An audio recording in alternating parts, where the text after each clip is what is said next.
My name is Nathan Ladd, and I'm a curator of contemporary British art here at Tate Britain. A lot of video work for which he's most well known, but also, as you can see in the room around me, works of drawing, of painting, of embroideries, and some kind of sculpture objects as well. And this is his biggest solo show to date in the UK? Yes, this is the largest and most expansive survey exhibition of his work to date, with work kind of spanning the last 15 years. The earliest work in 2010, which was made just in the year after he graduated from the Slade School of Art here in London, and then the final work in the show, which was completed kind of new for the exhibition and has its premiere here. Mm-hmm. A lot of his work is like everyday life objects. There's a sandwich, there's a lot of clothing, there's some beds, but he just does a few things to just subvert them and make them a little bit stranger. Yes, I mean, so the work I think you're talking about there is actually entitled Old Food. And it consists of racks and racks of theatre costumes. And these costumes all came from the Deutsche Opera in Berlin when Ed first made the work back in 2017. So you display these huge racks of old costumes that used to obviously be animated by actors, but now kind of hang limp in that space. And then kind of interwoven within those costume racks, you find 9 monitors. And on these monitors are kind of CGI animations, all in a kind of loop. And there's these 3 characters, a baby, a young boy, and a man, all kind of constantly weeping and moving between this kind of bucolic, kind of medieval-esque landscape. So you see that's a really good example of Ed's work, both being preoccupied with the digital, but also at the same time with the kind of analog material, as you have the costumes and the kind of high-definition video sitting side by side. Yeah, it's weird because he's using that high-def video, but you're quite obvious that it's made in a sort of mechanical video way. There's the screen in there, he's on the phone to his mum, I think, but he's moving in a quite sort of robotic way, even though it's like beautifully shot, it's like really detailed, but his movements are very rigid and stiff. So that work, he had The Worm, which was, is, as you say, a conversation between Ed and his mother. So she was at home in England during one of the COVID-19 lockdowns.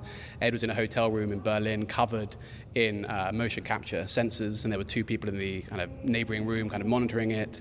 So although the figure has been kind of bought from a kind of online 3D stock website, all the voice and movement is actually Ed's motion capture.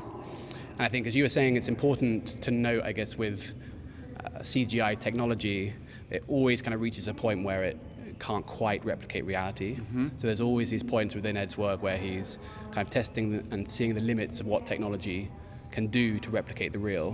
So there's always these moments where there's this kind of conspicuous revealing of the artifice behind the work.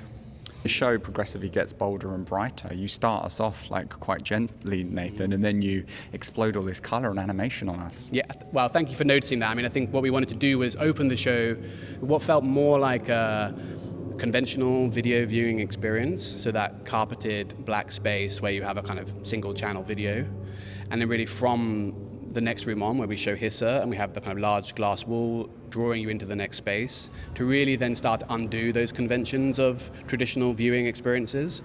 And I think this idea of thinking about how we observe and how we see things is such an inherent part of the work that it felt right to try and replicate that a bit in your exhibition experience. This room, we are surrounded by some chambers of like mini post-it notes, which are they're just beautiful. They're amazing. There's such detail on, must be hundreds of images in here. Yeah, so there's 700 post-it notes in this room, all of which Ed made new for this exhibition. But the post-it note series, which is entitled Children, he actually began in 2020. So he started making them actually for his daughter. So he'd make the post-it note drawing and he'd put it in her lunchbox before she'd go to school. And then they just became these kind of small, intimate, beautiful drawings that are really kind of impelled by love. And I think you feel that when you look at them. Some of them are really detailed, some of them are a bit more sparse, and then they're put into these compositions on the frames that you can see behind me. There's a series called Copenhagen where he is a spider. Yes, so actually, I mean, that's one of 3 series of self-portraits. So the kind of idea of self-portraiture is really inherent throughout the whole show.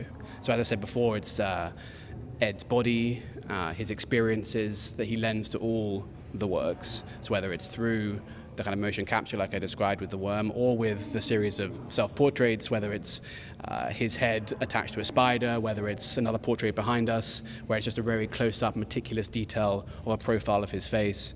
This kind of running theme of self-portraiture and examination of self is something that runs throughout the whole exhibition. Well, it's a fantastic show. Thanks very much for curating it in such good style, and good luck with the run. Thank you very much. Nice one. My name is Nathan Ladd, and I'm a curator of contemporary British art here at Tate Britain.